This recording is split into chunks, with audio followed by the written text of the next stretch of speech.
नमस्कार दोस्तों, स्वागत है आपका आज के मुख्य समाचार में, जिसमें सबसे पहली और बड़ी खबर में आपको बताएंगे कि सुप्रीम कोर्ट पहुंचा अग्निपथ योजना का मामला, नोटिफिकेशन रद्द करने की मांग। दूसरी बड़ी खबर में जिक्र होगा कि 75 सालों में ये पहली बार है जब सेना प्रमुख सरकार की योजना का बचाव कर रहे हैं। अग्निपथ योजना का विरोध कर बोले खड़गे। तीसरी बड़ी खबर में जिक्र होगा कि प्रदर्शनकारियों को मिला किसान संगठनों का साथ। राकेश टिकैत का ऐलान, 24 जून को SKM करेगा देशव्यापी प्रदर्शन। चौथी बड़ी खबर में जिक्र होगा कि राष्ट्रपति से मिला कांग्रेस का प्रतिनिधिमंडल।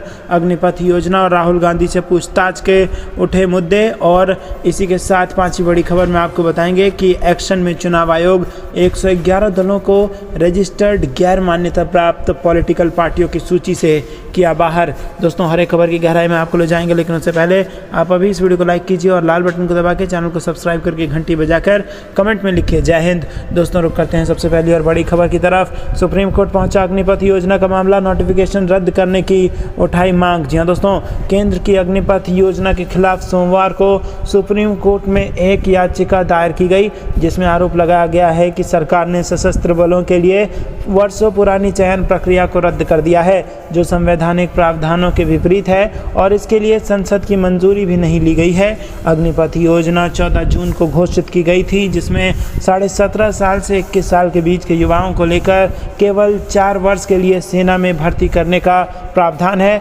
4 साल बाद इनमें से केवल 25% युवाओं को सेवा नियमित करने का प्रावधान है। दोस्तों, रुक करते हैं अगली बड़ी खबर की तरफ। 75 सालों में यह पहली बार है जब सेना प्रमुख सरकार की योजना का बचाव कर रहे हैं। अग्निपथ योजना का विरोध कर बोले खड़गे। जी हां दोस्तों, कांग्रेस नेता मल्लिकार्जुन खड़गे ने अग्निपथ योजना को लेकर केंद्र पर निशाना साधा। राज्यसभा में विपक्ष के नेता मल्लिकार्जुन खड़गे ने सोमवार को ट्विटर पर लिखा है कि 75 साल में पहली बार सरकार के किसी फैसले का बचाव करने के लिए सेना प्रमुखों को सामने रखा जा रहा है। साथ ही कांग्रेस के वरिष्ठ नेता ने सवाल किया कि प्रधानमंत्री, गृह मंत्री और रक्षा मंत्री अग्निपथ योजना पर चुप क्यों हैं। सशस्त्र बलों में अल्पकालिक भर्ती के लिए सरकार द्वारा लाई गई अग्निपथ योजना पर बढ़ते विरोध को देखते हुए रविवार को तीनों सेनाओं ने नई नीति को लेकर जानकारी दी थी। थल सेना, नौसेना और वायुसेना के प्रतिनिधियों ने अग्निपथ के तहत भर्ती का विस्तृत कार्यक्रम सामने रखते हुए स्पष्ट किया था कि तीनों बलों की औसत आयु कम करने के लिए इसे लागू करना जरूरी है। साथ ही उपद्रव करने वालों को चेतावनी देते हुए कहा था कि हिंसा और आगजनी करने वालों को इसमें शामिल नहीं किया जाएगा। दोस्तों, रुक करते हैं अगली बड़ी खबर की तरफ। प्रदर्शनकारियों को मिला किसान संगठनों का साथ। राकेश टिकैत का ऐलान, 24 जून को SKM करेगा देशव्यापी प्रदर्शन। जी हां दोस्तों, सेना में भर्ती के नए नियम के खिलाफ जहां एक तरफ कई राज्यों के युवा सड़कों पर प्रदर्शन कर अपना विरोध जाहिर कर रहे हैं, तो वहीं दूसरी तरफ अब इन युवाओं को किसान संगठनों का भी साथ मिल गया है। संयुक्त किसान मोर्चा ने 24 जून को देशव्यापी विरोध प्रदर्शन का ऐलान किया है, और इस प्रदर्शन का ऐलान करने वाले किसान नेता राकेश टिकैत ने ट्वीट करते हुए कहा कि 24 जून को अग्निपथ स्कीम के खिलाफ देश भर में जिला तहसील मुख्यालयों पर विरोध प्रदर्शन होगा। उन्होंने कहा कि विरोध प्रदर्शन का निर्णय करनाल में SKM की समन्वय समिति की बैठक के दौरान लिया गया। टिकैत ने शुक्रवार को प्रदर्शन के लिए युवाओं, नागरिक संस्थाओं और राजनीतिक दलों के समर्थन का आग्रह किया है। दोस्तों, रुक करते हैं अगली बड़ी खबर की तरफ। राष्ट्रपति से मिला कांग्रेस का प्रतिनिधिमंडल। अग्निपथ योजना और राहुल गांधी से पूछताछ के उठाए मुद्दे। जी हां दोस्तों, आपको बता दें कि यहाँ पर कांग्रेस के वरिष्ठ नेताओं के एक प्रतिनिधिमंडल ने सोमवार को राष्ट्रपति रामनाथ कोविंद से मुलाकात की और उनके सामने 2 मुद्दे उठाए। कांग्रेस नेताओं ने राहुल गांधी से प्रवर्तन निदेशालय की पूछताछ को लेकर हुए विरोध प्रदर्शन के दौरान पार्टी के कुछ सांसदों के साथ दिल्ली पुलिस के कथित दुर्व्यवहार और अग्निपथ योजना का मुद्दा उठाया। मुख्य विपक्षी दल के प्रतिनिधिमंडल में राज्यसभा में नेता प्रतिपक्ष मल्लिकार्जुन खड़गे, लोकसभा में कांग्रेस के नेता अधीर रंजन चौधरी, वरिष्ठ नेता पी चिदम्बरम, जयराम रमेश और कई अन्य नेता शामिल थे। कांग्रेस के वरिष्ठ नेताओं और कई सांसदों ने संसद भवन से विजय चौक तक मार्च भी किया। दोस्तों, कांग्रेस का आरोप है कि दिल्ली पुलिस के कर्मियों ने पिछले सप्ताह राहुल गांधी से प्रवर्तन निदेशालय की पूछताछ को लेकर हुए विरोध प्रदर्शन के दौरान पार्टी के कुछ सांसदों के साथ दुर्व्यवहार किया था और पार्टी मुख्यालय के भीतर घुसकर कार्यकर्ताओं की पिटाई की थी। पुलिस ने इन आरोपों को खारिज किया है। दोस्तों, रुक करते हैं अगली बड़ी खबर की तरफ। एक्शन में चुनाव आयोग 111 दलों को रिटायर्ड गैर मान्यता प्राप्त पॉलिटिकल पार्टियों की सूची से किया बाहर। जी हां दोस्तों, यहां पर आपको बता दें कि चुनाव आयोग ने चुनावी प्रक्रिया और व्यवस्था में पारदर्शिता लाने के लिए देश के 111 रजिस्टर्ड गैर मान्यता प्राप्त राजनीतिक दलों के खिलाफ बड़ा एक्शन लिया है। आयोग ने गैर मान्यता प्राप्त राजनीतिक दलों की सूची में शामिल 111 पार्टियों को इससे बाहर कर दिया है। आपको बता दें कि इस सूची में उन राजनीतिक दलों का नाम भी शामिल है जिन्होंने 2019 का चुनाव भी नहीं लड़ा है, बावजूद इसके उन्होंने करोड़ों की टैक्स छूट हासिल की है। आपको बता दें कि चुनाव आयोग द्वारा इन पंजीकृत गैर मान्यता प्राप्त राजनीतिक दलों पर आरपी अधिनियम 1951 की धाराएं 29A और 29C के तहत गैर अनुपालन के कारण ग्रेडिंग की कार्रवाई की गई है, जिसके बाद इन 111 राजनीतिक दलों को इस लिस्ट से बाहर कर दिया गया है। चुनाव आयोग ने अभी 1 महीना पहले ही इस प्रकार के 2100 से ज़्यादा राजनीतिक दलों के खिलाफ कार्रवाई शुरू की थी। इन राजनीतिक दलों पर वित्तीय अनियमितता सहित समय पर वार्षिक ऑडिट रिपोर्ट पेश न करने समेत चुनाव खर्च का ब्यौरा न देने जैसे गंभीर आरोप लगने के बाद चुनाव आयोग द्वारा ये कार्रवाई की गई है।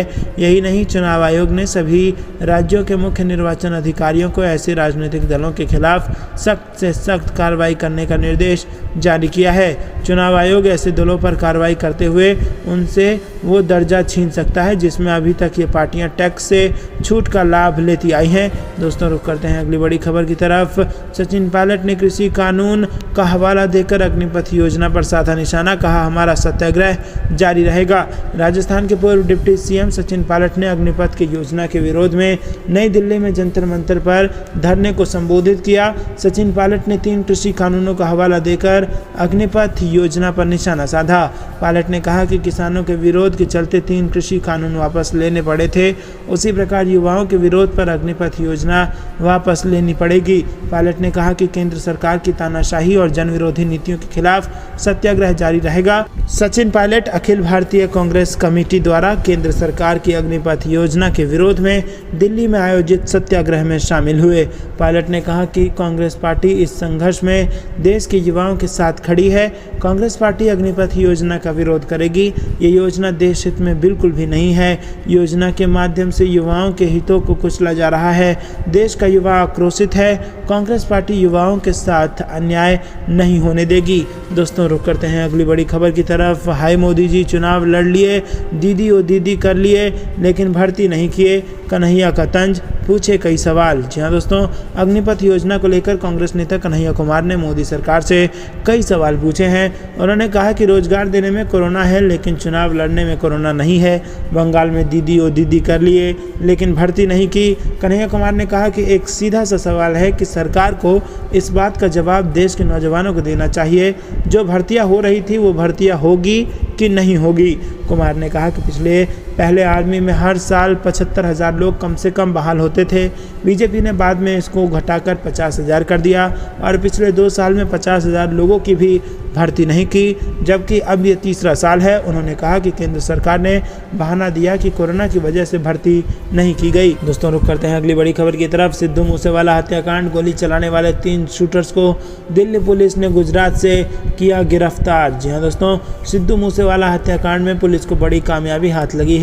दिल्ली पुलिस ने गोली चलाने वाले 3 शूटर्स को गिरफ्तार कर लिया है। वहीं दिल्ली पुलिस की स्पेशल सेल ने तीनों को गुजरात के मुंद्रा से गिरफ्तार किया। आरोपियों को दिल्ली की अदालत में पेश किया गया, जहां से तीनों को 4 जुलाई तक पुलिस कस्टडी में भेज दिया गया है। इनके पास से 8 हैंड ग्रेनेड, डेटोनेटर और 36 राउंड पिस्टल बरामद किए गए हैं। एक AK सीरीज की असॉल्ट राइफल भी बरामद की गई है।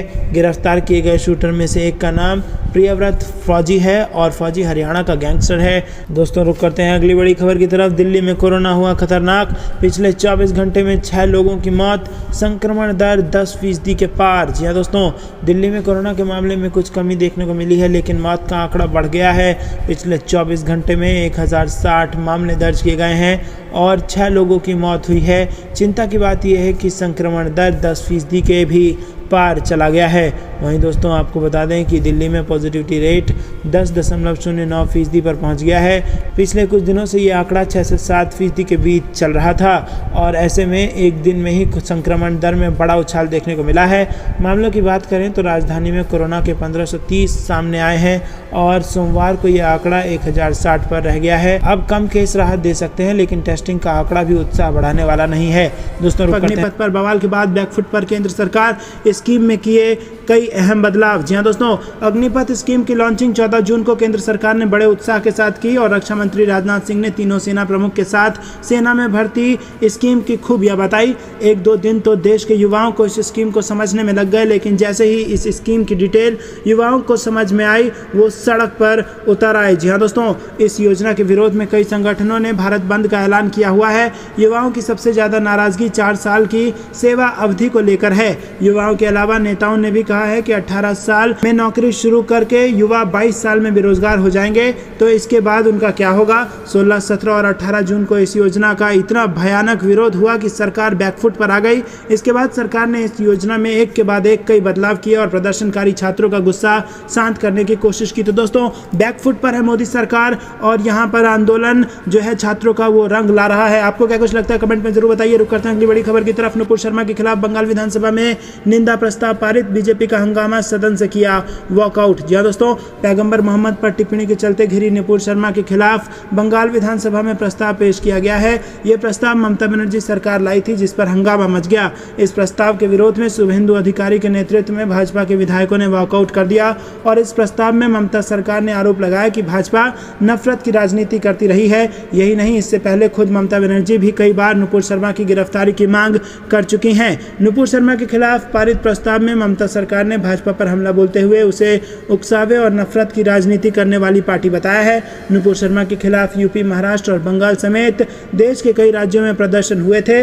बंगाल में हावड़ा समेत कई और शहरों में आंदोलन हुए थे और कई स्थानों पर तो ये प्रदर्शन हिंसक हो गया था। दोस्तों, रुक करते हैं अगली बड़ी खबर की तरफ। राजस्थान में अग्निपथ स्कीम पर बवाल, सीकर में एसएफआई करेगी केंद्रीय मंत्री शेखावत का विरोध। यहाँ दोस्तों, राजस्थान में अग्निपथ स्कीम को लेकर विरोध थमने का नाम नहीं ले रहा है। वामपंथी छात्र संगठन एसएफआई केंद्रीय जल शक्ति मंत्री गजेंद्र सिंह शेखावत का विरोध करेगी। दरअसल आज केंद्रीय मंत्री शेखावत का सीकर जिले में कार्यक्रम है और एसएफआई के युवाओं ने शेखावत का विरोध करने का निर्णय लिया हुआ है। एसएफआई के प्रदेश अध्यक्ष सुभाष झाकड़ ने कहा है कि सीकर आगमन पर केंद्रीय मंत्री के खिलाफ विरोध प्रदर्शन किया जाएगा, उन्हें ज्ञापन दिया जाएगा, अग्निपथ स्कीम वापस लेने की मांग की जाएगी। उन्होंने कहा कि अग्निपथ स्कीम को वापस नहीं लेने तक विरोध जारी रहेगा। दोस्तों, रुक करते हैं अगली बड़ी खबर की तरफ। अग्निपथ के विरोध में दिल्ली कूच का ऐलान, गुड़गांव से नोएडा तक लगा भीषण जाम। जी हां दोस्तों, सेना में भर्ती के लिए अग्निपथ योजना के खिलाफ कई संगठनों ने भारत बंद का ऐलान कर दिया। बंद का ऐलान करने वाले कुछ संगठनों ने दिल्ली कूच का भी ऐलान किया था और इसको लेकर दिल्ली पुलिस सतर्क है और राजधानी में सभी एंट्री पॉइंट पर चेकिंग की जा रही है। सुबह से ही स्लो हो चुका है ट्रैफिक और सुबह 8 बजे के बाद महाजाम में ये बदल गया। और आपको बता दें कि गुड़गांव से लेकर नोएडा तक दिल्ली की सभी सीमाओं पर कई किलोमीटर लंबा जाम लगा हुआ है। हजारों गाड़ियां रेंग रही हैं। इसके अलावा सोमवार को कांग्रेस के पूर्व अध्यक्ष राहुल गांधी नेशनल हेराल्ड से जुड़े मनी लॉन्ड्रिंग के मामले में ईडी के समक्ष पेश होंगे, जिसकी वजह से ट्रैफिक पुलिस ने कई रूट्स को बंद कर दिया है और इसका असर दिल्ली के भीतर भी सड़कों पर दिखाई दे रहा है। दिल्ली गुरुग्राम एक्सप्रेसवे पर सरहोल सीमा पर भारी ट्रैफिक है। यहाँ दिल्ली पुलिस अग्निपथ योजना के खिलाफ बुलाए गए भारत बंद के मद्देनजर वाहनों की जांच कर रही है। इससे सरहोल सीमा पर वाहनों की लंबी कतारें दिखाई दे रही हैं। दोस्तों, रुक करते हैं अगली बड़ी खबर की तरफ। आरएसएस के मुखपत्र में नीतीश कुमार को फेल बताने पर बिहार में शुरू हो गई राजनीति। जी हाँ दोस्तों, राष्ट्रीय स्वयंसेवक संघ के मुखपत्र कहे जाने वाले ऑर्गेनाइजर में छपे एक लेख ने बिहार की राजनीति में भूचाल ला दिया है। 10 जून को छपे इस लेख में मुख्यमंत्री नीतीश कुमार के सुशासन की धज्जियां उड़ा दी गई हैं। मुखपत्र में लिखा गया था कि स्वास्थ्य, शिक्षा, कानून, रोजगार सृजन सहित तमाम मोर्चों पर नीतीश कुमार की सरकार नाकाम रही। इसके अलावा लेख में पिछले 17 साल के शासन का जिक्र करते हुए लोगों की अपेक्षाओं को पूरा करने में नीतीश सरकार को पूरी तरह विफल बताया गया। इसके समर्थन में आंकड़ों का अंबार रख दिया गया, फिर चाहे वो शिक्षा, स्वास्थ्य, आर्थिक विकास का क्षेत्र हो या फिर कानून व्यवस्था, इंफ्रास्ट्रक्चर डेवलपमेंट और पलायन का विकास के तकरीब सभी मोर्चों पर इसे कटघरे में खड़ा कर दिया गया है। दोस्तों, रुक करते हैं अगली बड़ी खबर की तरफ। कांग्रेस नेता आचार्य प्रमोद कृष्णन हाउस अरेस्ट, जंतर मंतर जाते हुए पुलिस ने रोका। जी हां दोस्तों, खास बात इसकी यह है कि नेशनल हेराल्ड केस में कांग्रेस नेता राहुल गांधी एक बार फिर ईडी के सामने पेश हुए हैं। करीब 11 बजे से उनसे प्रवर्तन निदेशालय के अधिकारी पूछताछ कर रहे हैं और इससे पहले राहुल गांधी को 3 बार ईडी पूछताछ के लिए बुला चुकी है। ईडी की इस कार्रवाई और अग्निपथ योजना के विरोध में कांग्रेस कार्यकर्ता जंतर मंतर पर सत्याग्रह कर रहे हैं। वहीं कुछ कांग्रेस कार्यकर्ता सड़क पर भी प्रदर्शन कर रहे हैं। और इसी बीच आपको बता दें दोस्तों कि कांग्रेस प्रतिनिधिमंडल राष्ट्रपति से भी मुलाकात कर सकता है। दोस्तों रुक करते हैं अगली बड़ी खबर की तरफ। हिजाब को लेकर 5 छात्राओं ने फिर किया विरोध, कॉलेज से ट्रांसफर सर्टिफिकेट मांगा। जी हां दोस्तों, आपको बता दें कि कर्नाटक में एक बार फिर से हिजाब पहनने को लेकर जबरदस्त विरोध सामने आया है और कॉलेज में हिजाब पहनकर आने के चलते एंट्री ना देने के कारण 5 छात्राओं के अन्य कॉलेजों में शामिल होने के लिए स्थानांतरण प्रमाण पत्र के लिए आवेदन किया गया है। आपको बता दें कि उन्हें कुछ सुधार करते हुए एक और पत्र उन्होंने जमा करने के लिए कहा गया है और लड़कियों के पत्र जमा करने के बाद कॉलेज प्रबंधन प्रमाण पत्र जारी करने पर फैसला लेगा। दोस्तों रुक करते हैं अगली बड़ी खबर की तरफ। ये लॉकडाउन और नोटबंदी जैसा फैसला, अहंकार से बचे केंद्र सरकार, अग्निपथ योजना पर मायावती का बड़ा बयान। जी हां दोस्तों, आपको बता दें कि बहुजन समाज पार्टी की राष्ट्रीय अध्यक्ष मायावती ने अग्निपथ योजना पर प्रतिक्रिया दी है। उन्होंने सरकार की इस योजना की तुलना नोटबंदी और लॉकडाउन से कर दी है। मायावती ने आरोप लगाया है कि सरकार ये योजना अचानक थोप रही है और उन्होंने सलाह दी है कि सरकार अहंकारी रवैये से बचे। यूपी की पूर्व सीएम मायावती ने बीजेपी नेताओं का नाम लिखे बिना उनके विवादित बयानों पर भी टिप्पणी की है। मायावती ने एक ट्वीट में कहा कि बीजेपी नेता अनर्गल बयानबाजी कर रहे हैं और वो घोर अनुचित है। मायावती ने कहा कि केंद्र की अग्निपथ नई सैन्य भर्ती स्कीम देश की सुरक्षा व फौज की आत्मसम्मान व स्वाभिमान से जुड़ी होने के बावजूद भाजपा नेतागण जिस प्रकार से अनाप शनाप व अनर्गल बयानबाजी कर रहे हैं वो घोर अनुचित है और जनता में भ्रम व सेना के लिए मुश्किल पैदा करने वाली संकीर्ण राजनीति तुरंत बंद हो। दोस्तों रुक करते हैं अगली बड़ी खबर की तरफ। बीजेपी ने कहा अपना अलग रास्ता देख सकता है जेडीयू, मंत्री नीरज कुमार बबलू का बड़ा बयान। जी हां दोस्तों, बिहार में अग्निपथ योजना को लेकर सड़कों पर बवाल मचा हुआ है तो वहीं दूसरी ओर सियासत भी तेज हो गई है। बिहार एनडीए में जुबानी जंग जारी है और पहले बीजेपी के प्रदेश अध्यक्ष संजय जायसवाल ने प्रशासन पर आरोप लगाया और फिर उस पर जेडीयू के राष्ट्रीय अध्यक्ष ललन सिंह ने पलटवार किया। अब बीजेपी कोटे से मंत्री नीरज कुमार बबलू ने बड़ा बयान दिया है, जेडीयू चाहे तो अलग रास्ता देख सकता है। दोस्तों रुक करते हैं अगली बड़ी खबर की तरफ। अखिलेश यादव बोले युवाओं में हताशा का भाव, देश के लिए घातक जनाधार खो रही है भाजपा। जी हां दोस्तों, सपा अध्यक्ष अखिलेश यादव ने कहा है कि युवाओं के मन में वर्तमान सरकार के प्रति हताशा निराशा का भाव देश के लिए खतरनाक है।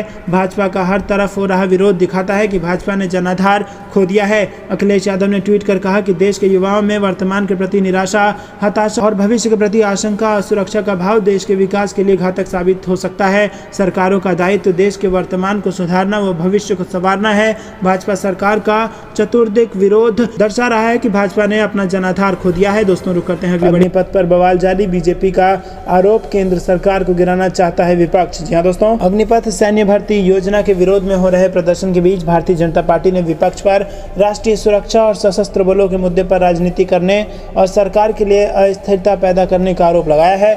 भाजपा के राष्ट्रीय प्रवक्ता संबित पात्रा ने अग्निपथ योजना के विरोध में हो रहे प्रदर्शन के समर्थन में कांग्रेस के सत्याग्रह को शुद्ध राजनीति करार दिया है। विरोध प्रदर्शन के दौरान कांग्रेस महासचिव प्रियंका गांधी ने युवाओं से नकली राष्ट्रवादियों की पहचान करने और देश में असली देशभक्त सरकार बनाने का आग्रह किया। उन्होंने आग्रह किया कि नई सैन्य भर्ती योजना युवाओं और सेना के लिए विनाशकारी हो सकती है। भाजपा प्रवक्ता ने कहा कि विपक्ष गुमराह क्यों कर रहा है, आखिर विपक्ष क्या चाहता है। अग्निपथ योजना को एक जरूरी सुधार करार देते हुए पात्रा ने कहा कि इस योजना से सशस्त्र बलों में युवाओं की संख्या अधिक होगी। तो दोस्तों, सरकार को अभी भी लगता है कि जो नौजवान सड़क पर है वो गुमराह है और उनको पता नहीं है कि उनके साथ क्या होने वाला है और इसीलिए वो संपत्तियों को नुकसान पहुंचा रहे हैं। तो दोस्तों, आपको क्या कुछ लगता है कमेंट में जरूर बताइए। वीडियो लाइक जरूर कीजिएगा। दोस्तों रुक करते हैं अगली बड़ी खबर की तरफ। नुपुर शर्मा की गिरफ्तारी की मांग पर अड़े मौलाना तौकीर रजा, बरेली में विरोध प्रदर्शन में जुटे हजारों लोग। जी हां दोस्तों, आईएमसी प्रमुख मौलाना तौकीर रजा खान नुपुर शर्मा की गिरफ्तारी की मांग को लेकर बरेली के इस्लामिया ग्राउंड में विरोध प्रदर्शन कर रहे हैं। इस्लामिया ग्राउंड में आईएमसी प्रमुख मौलाना तौकीर रजा ने बड़ा बयान दिया है। उन्होंने कहा कि हिंदुस्तानियों को आपस में मिलकर रहना चाहिए। इसके साथ ही उन्होंने पीएम मोदी और गृह मंत्री अमित शाह से इस्लाम को समझने की अपील भी की है। मौलाना तौकीर रजा ने कहा कि मैं पीएम मोदी और अमित शाह को दावत देता हूं, इस्लाम को ईमानदारी से समझने की कोशिश करो। इस्लाम में कोई ऊंच नीच नहीं, कोई छोटा बड़ा नहीं है। दोस्तों रुक करते हैं अगली बड़ी खबर की तरफ। निकाय चुनाव से पहले सिंधिया को बड़ा झटका, खास नेता ने छोड़ा साथ, कांग्रेस में की घर वापसी। जी हां दोस्तों, मध्य प्रदेश निकाय चुनाव से पहले भाजपा नेता और केंद्रीय मंत्री ज्योतिरादित्य सिंधिया को बड़ा झटका लगा है। बता दें कि सिंधिया के करीबी माने जाने वाले अमित सोनी ने भाजपा छोड़ कांग्रेस का दामन थाम लिया है।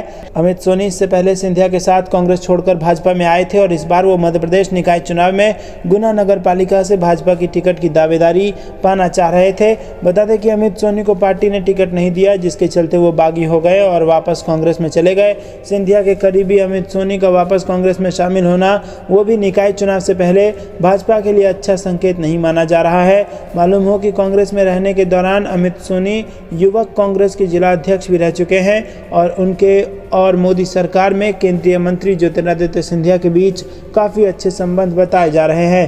दोस्तों, रुक करते हैं अगली बड़ी खबर की तरफ। विपक्षी एकता के लिए सुर में सुर मिलाने को तैयार है कांग्रेस, प्रेसिडेंट इलेक्शन 2022 से जुड़ी बड़ी खबर। जी हां दोस्तों, 18 जुलाई को होने जा रहे राष्ट्रपति चुनाव के लिए साझा उम्मीदवार पर चर्चा के लिए विपक्षी दल 21 जून को बैठक करेगी। बैठक की अध्यक्षता राष्ट्रवादी कांग्रेस पार्टी प्रमुख शरद पवार करेंगे। कांग्रेस विपक्षी एकजुटता के खातिर अन्य दलों के साथ सुर में सुर मिलाने को तैयार है। कांग्रेस किसी उम्मीदवार को आगे नहीं कर रही है, जो भी विपक्षी दल मिलकर पसंद करेंगे कांग्रेस उसी उम्मीदवार को अपना समर्थन दे देगी। सूत्रों का कहना है कि कांग्रेस नेता मल्लिकार्जुन खड़गे ने 15 जून को ममता बनर्जी द्वारा बुलाई गई बैठक में ये बात कही कि विधानसभा चुनाव में कई पार्टियां एक दूसरे के साथ प्रतिस्पर्धा करती हैं, लेकिन ये चुनाव बहुत अधिक मूल्यवान है और हम एक बड़े उद्देश्य के लिए यहाँ आए हैं और इस भावना को जारी रहने दें। कांग्रेस के पीछे हटने का कारण विपक्षी एकता है, क्योंकि टीआरएस जैसी पार्टियों ने साफ तौर पर कहा है कि वो कांग्रेस के साथ कोई बैठक नहीं करेंगे। सूत्रों का कहना है कि मंगलवार को होने वाली बैठक में 17 दल शामिल होने वाले। तो दोस्तों, ये थी दिन में कुछ बेहतरीन और बड़ी खबरें। तक बने रहने के लिए बहुत बहुत धन्यवाद। देख रहे थे आपका अपना चैनल जय हिंद जय भारत।